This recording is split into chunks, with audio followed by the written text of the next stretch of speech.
Welcome back to the Deep Dive. Today, we are cracking open really one of the most powerful moments in the whole Bible, Genesis chapter 45. It really is just packed with emotion, political smarts, and some incredibly deep theology. Yeah, it's not just about, wrapping up this huge family drama that's been going on for 20 years.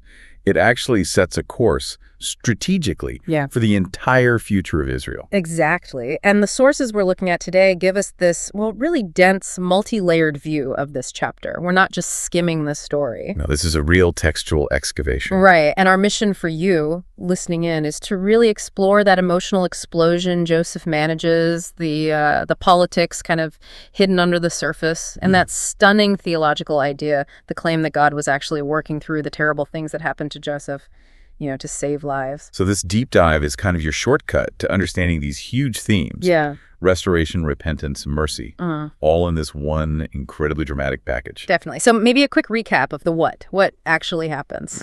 Okay, so Joseph, he's now basically the prime minister of Egypt, right? Viceroy. And he's been testing his brothers kind of secretly for the last few chapters, seeing if they've really changed, if they feel remorse. Looking for genuine repentance. Exactly. And when he sees Judah step up, offering himself to save Benjamin, that's it. Joseph just loses it. His control snaps. Absolutely. He orders all the Egyptians out and just hits them with it. I am Joseph. Is my father still alive? Imagine that moment. The shock. Oh, yeah. And then he has to reassure his brothers, who are obviously terrified, by flipping the script on their betrayal, saying it was actually God's plan to save everyone. And then straight into logistics, telling them to just get Jacob, get the whole family, and move them down to Egypt, this prime spot called Goshen. Yeah, it's just this incredible whiplash from Yeah. this super high-stakes life-or-death tension. Right, that's been building since Genesis 37. The betrayal, the pit, slavery, prison, all of it just collapses, boom, in like 4 verses, into total restoration and planning for the future. It's breathtaking, really. So let's start right there with the sheer drama of the reveal. Because Joseph's actions here, they feel really intentional and, well, incredibly physical. They are. The text says he couldn't refrain himself any longer in front of his attendants. Right. He yells, "Cause every man to go out for me." Why? Why did he need total privacy right then, right there? Well, a couple of reasons. First, it's almost like a ritual thing. You need that intimacy for real healing. But maybe more importantly, politics. Politics, even in this moment. Oh, absolutely. Joseph is the second most powerful man in Egypt. Think about the Egyptian court, the protocols, the whole honor and shame culture. Okay. If he'd aired his family's dirty laundry, the fact his brothers sold him into slavery in front of Egyptian officials, that could have been disastrous. How so? It would risk his own standing, sure. But more than that, it would immediately make his brothers, the whole Hebrew family, look suspicious, dangerous even. Got it. So clearing the room was actually protecting them. Exactly. He's choosing vulnerability, choosing forgiveness over revenge, but he has to create a safe space, like a container, for that massive emotion without inviting political trouble. And when that emotion comes out, wow, the sources really stress it wasn't quiet. He's weeping, sobbing so loudly. So loudly it's heard throughout the palace, even gets reported back to Pharaoh's house. Yeah, this isn't some gentle reunion tear. This is like a dam breaking. Decades of grief, trauma, loneliness, just pouring out. Psychologically, that volume says everything, doesn't it? Think about what he's held in. Being thrown in a pit, years as a slave, wrongly imprisoned, cut off from his father, the weight of his power. He'd built this persona, right? This controlled Egyptian official. Completely. That loud weeping. That's the real Joseph, the Hebrew son and brother, finally breaking through that shell. The sheer volume tells you the scale of the pain he carried for, 22 years. And the brothers, how do they react? The text uses some strong words. Oh, yeah. Powerful Hebrew terms. They were speechless, stunned, terrified, dismayed. It's total shock, paralysis. And it's not just surprise, like, whoa, the governor's our brother. It's terror because he's their brother. That's the absolute key. Their fear comes directly from their guilt. We saw in the last few chapters, their consciences were screaming at them. Right, they kept saying this was payback for what they did. Exactly. So they see Joseph, this powerful figure, and immediately think, okay, this is it. Judgment Day. He has the power, and we deserve whatever he dishes out. They fully expect retribution. Makes sense, given what they did. But Joseph, he doesn't lean into that fear. He immediately tries to shut it down. Right away, with this simple invitation, Come near to me, I pray you. That physical act, telling them to come closer. Why is that so important? Because it bridges the distance. He doesn't keep them at arm's length, like subordinates or criminals. He physically pulls them into his space, breaking that barrier of fear with this command that's also an act of grace. An intimate command. Yes. And then comes the touch, the actual physical act of reconciliation. The text is specific about the order. First, Benjamin, his only full brother, the one he was so worried about. He throws himself on Benjamin's neck, weeping, and Benjamin weeps back. Shared grief, shared relief. And then the others. Then, one by one, he goes to the other 10, kisses them, weeps over them, each one. That sequence feels significant. It's not just a group hug, it's personal. Addressing each individual betrayal, each relationship. It's a physical signal. The breach is healed with every single one of them. And the text points out something crucial happens right after that. Yes. It says, only then were his brothers able to talk freely with him. Wow. So the physical act unlocked the conversation. It seems like it. For 20 years, think about it, any interaction was coded in fear, guilt, lies, pretense.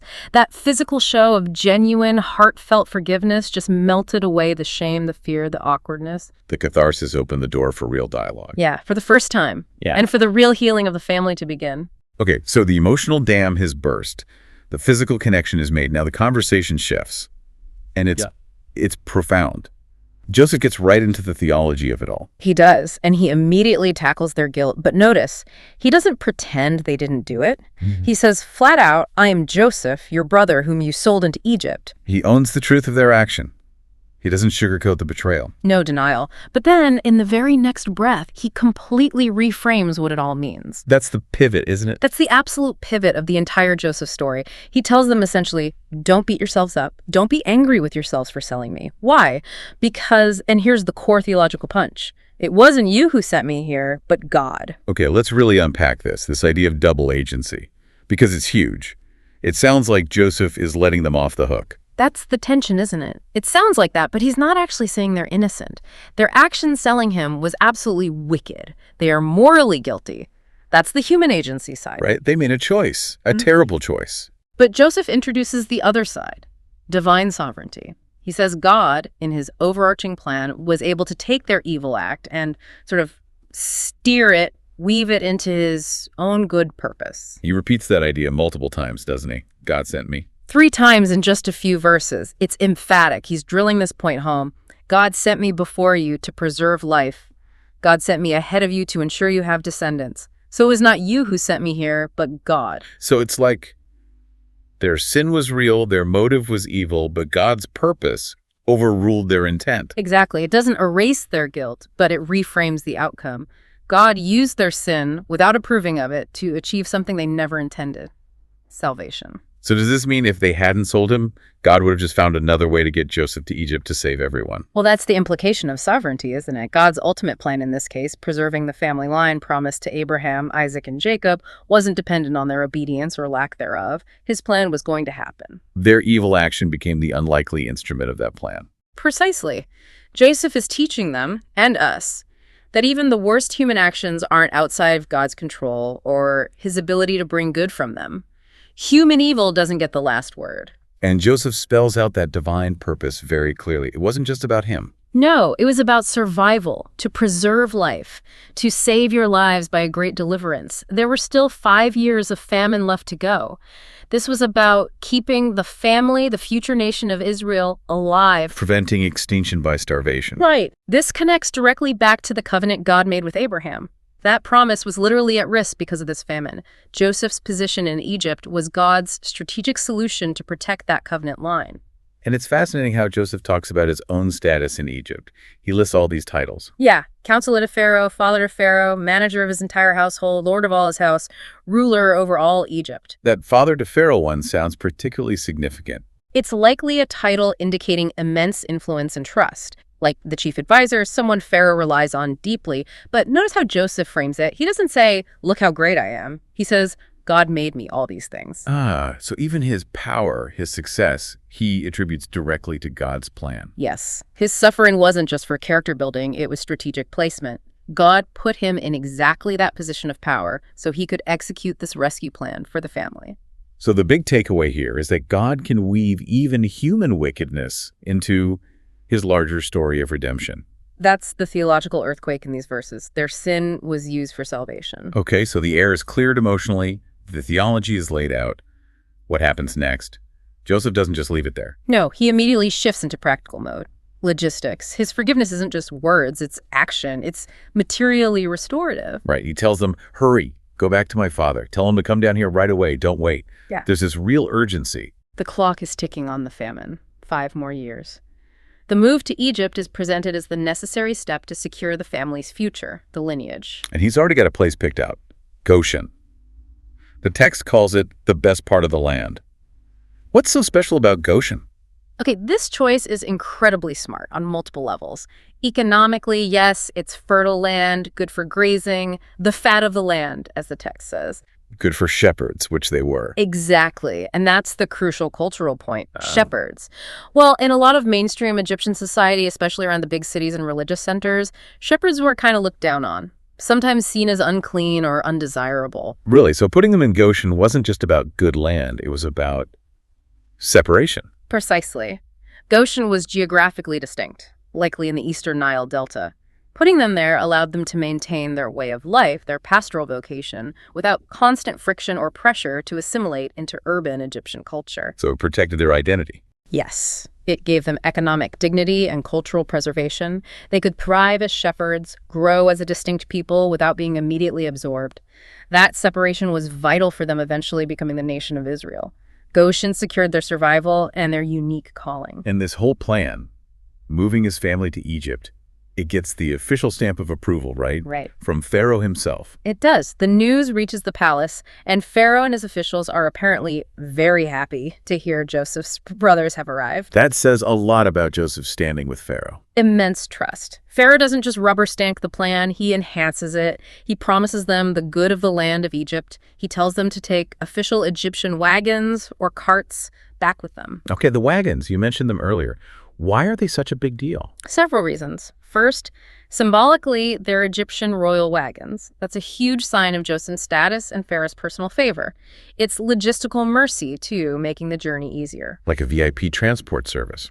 Kind of. It signals this isn't some desperate refugee migration. It's an honored invitation. It fits those ancient Near Eastern customs of rulers showing patronage and hospitality. And, as we'll see, these wagons become crucial proof for Jacob later. And Pharaoh's generosity is just overwhelming. He tells them, basically, don't even worry about packing. Leave your stuff behind.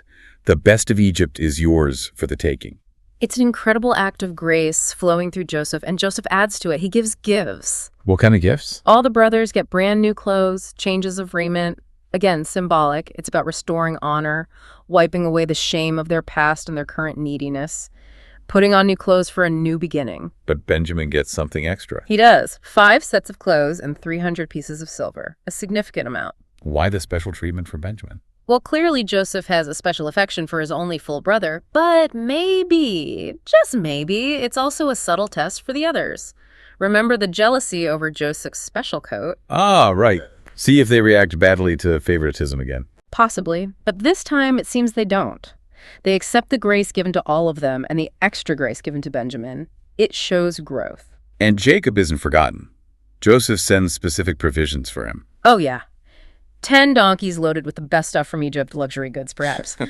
And another 10 donkeys loaded with grain, bread, meat, everything needed for the journey.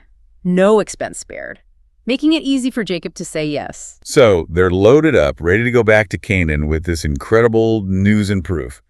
But Joseph gives them one last piece of advice. Yes, this final, almost fatherly warning, don't quarrel along the way. Even after everything, the tears, the forgiveness, the gifts, he still feels the need to say that. It's so insightful psychologically, isn't it? Joseph knows his brothers. He knows human nature. Forgiveness is given, reconciliation has begun. But those old patterns, the blame, the shame, they can resurface really easily. He's worried they'll start pointing fingers on the road back. It was your fault. No, it was yours. Exactly. Who was most responsible for selling him? Whose idea was it?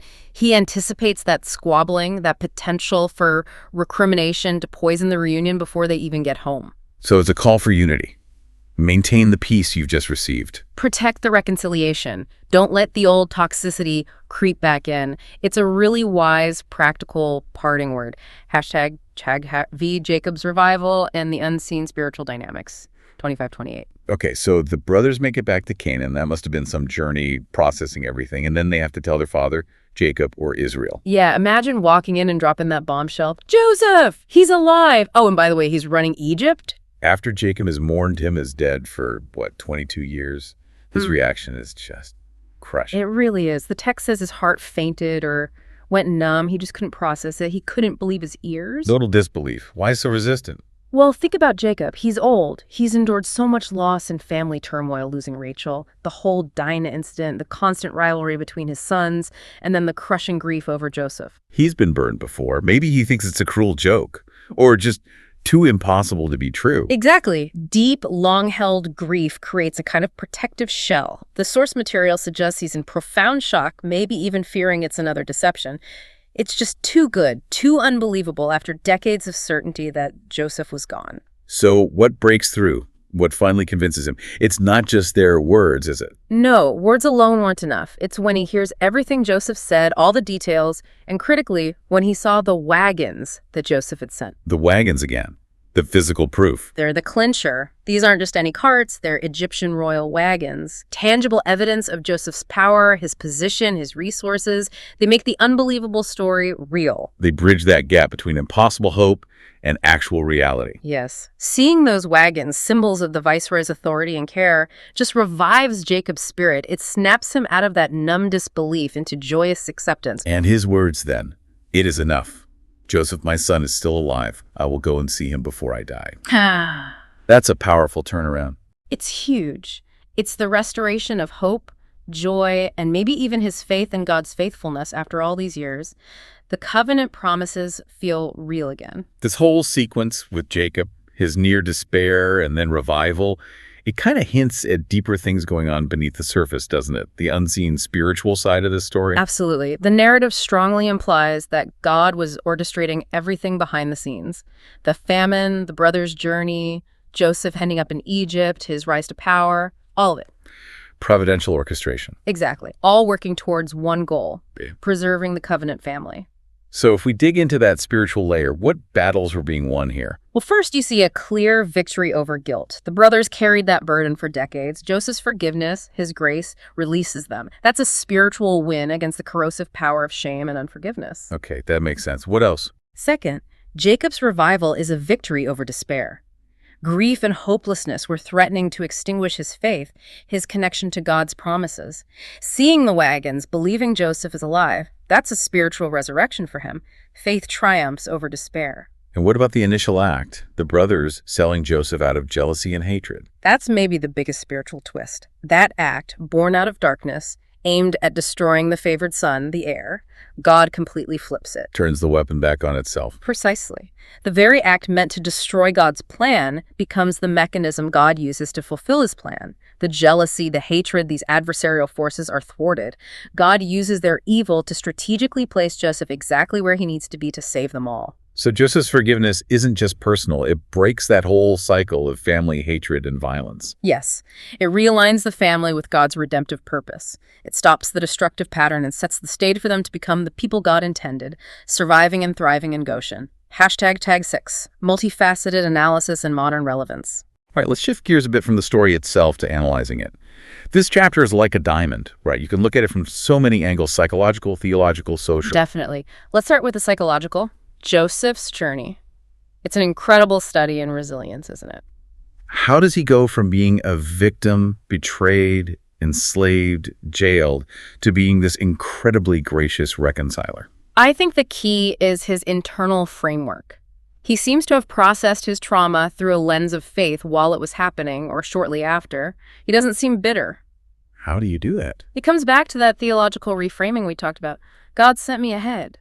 He genuinely seems to believe his suffering had a purpose, that it was divine positioning. That belief allowed him to integrate the trauma, not be defined by it as purely negative. So his emotional health wasn't despite the trauma, but somehow because of how he understood it. That's how it reads. He reframed victimhood into agency under God's sovereignty. And that's what fuels the forgiveness. It's not cheap grace. It's rooted in this deep conviction about God's hand in his life. And what about the brothers, psychologically? Well, their journey is from corrosive envy and guilt through decades of, likely, repression and fear, to this sudden, terrifying confrontation and then release through forgiveness. It's a model for how facing past wrongs, truly confronting the person you've harmed and receiving unearned grace can break the cycle of self-blame and shame. They had to face him to be free from it. Yes. The forgiveness wasn't just for Joseph's sake, it was psychologically necessary for them too. Okay, now theologically. We touched on this, but Joseph as a type or prefigurement of Christ. This is a classic interpretation, right? One of the strongest in the Old Testament. For listeners familiar with the Bible, the parallels are really striking. They jump off the page. Let's lay some of them out. What are the main connections? Okay, first, the big one. Betrayal and exaltation. Joseph is the beloved son, right? Betrayed by his own brothers, sold for silver. Like Jesus, the beloved son, rejected by his own people, betrayed for silver. Exactly. Both suffer humiliation, Joseph in the pit and prison, Jesus in his suffering and death, and then both are exalted. Joseph becomes viceroy, basically ruling the known world of Egypt. And Christ descends, ruling at God's right hand over everything. That parallel is powerful. Then there's the provider of life role. How so? Joseph physically saves people, Egyptians, his own family, surrounding nations from death by famine. He provides literal bread. And Jesus calls himself the bread of life. Right. Offering spiritual eternal life, saving people from spiritual death. Both are providers of life, emerging from their suffering and exaltation. Makes sense. What else? Reconciliation. This is the heart of Genesis 45. Joseph takes the initiative to reconcile with his brothers, the very ones who sinned against him. He bridges the gap. And the New Testament message is that Christ reconciles us, sinners, to God. God takes the initiative through Christ. Exactly. Joseph uses his power to bring life and forgiveness to his broken family. Christ uses his power to bring life and forgiveness to humanity. And one more, the free gift aspect. Yeah, Joseph provides everything, the food, the land in Goshen, the wagons for transport, completely free. His brothers couldn't possibly earn or afford it. It's pure grace. Which mirrors the theological concept of salvation being a free gift of grace, not something earned. Precisely. They are entirely dependent on Joseph's generosity, just as the theology of grace says we are dependent on God's generosity through Christ. Okay, shifting again. What about the social or cultural relevance? Does this ancient story say anything to us today about, say, how societies function? Surprisingly, yes. The sources point out its relevance to how we think about refugees or displaced people. How does that connection work? Well, you have a powerful nation, Egypt, led by Joseph's wisdom, and they use their power and resources not just to tolerate, but to actively host and provide for foreigners in need, Jacob's family. They give them the best land, Goshen. Right. It's a model of using national strength to offer dignified refuge. Joseph ensures they have a place where they can thrive economically, good pasture land, and maintain their cultural identity, separation in Goshen. So it's not just about basic survival, but about providing for dignity and viability. Exactly. It challenges leaders, ancient and modern, to think about using resources to protect the vulnerable, not exploit them.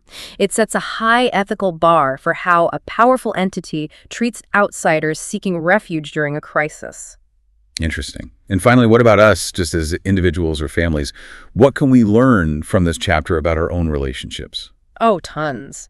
If you're dealing with broken relationships, especially after deep betrayals, Joseph's approach is almost like a template. What are the steps? First, that need for a safe space, like Joseph clearing the room.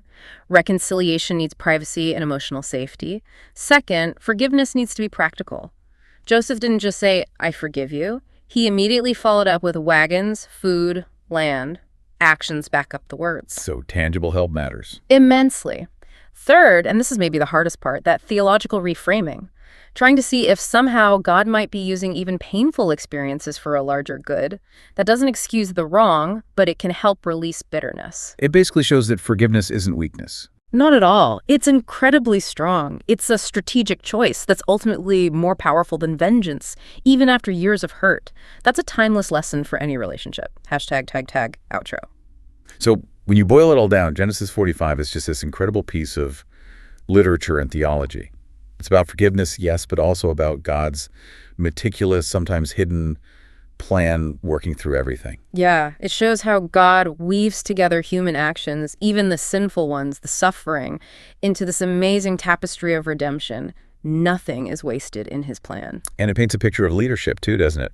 Joseph uses his smarts, his political power, but also his compassion. Absolutely. He's competent and compassionate. He uses his high office not for himself, but to save his family, to ensure that covenant line continues. His faith is deeply spiritual, but also incredibly practical. He gets things done. Okay, so here's a final thought for you, our listener, to maybe chew on today. If Joseph, who went through unimaginable betrayal and injustice, could look back and say, God sent me here, could reframe his pain as strategic placement by God. Is it possible that some painful event, some confusing chapter in your own past, might also be, in some way you can't yet see, a kind of secret positioning, a difficult prerequisite for a future deliverance or purpose? That's a challenging thought. It is. But Joseph's story gives us this model. That deep theological insight God sent me, combined with very practical, life-saving action, the wagons, the food. It's a picture of faith that holds together hope and wisdom in the midst of life's messes.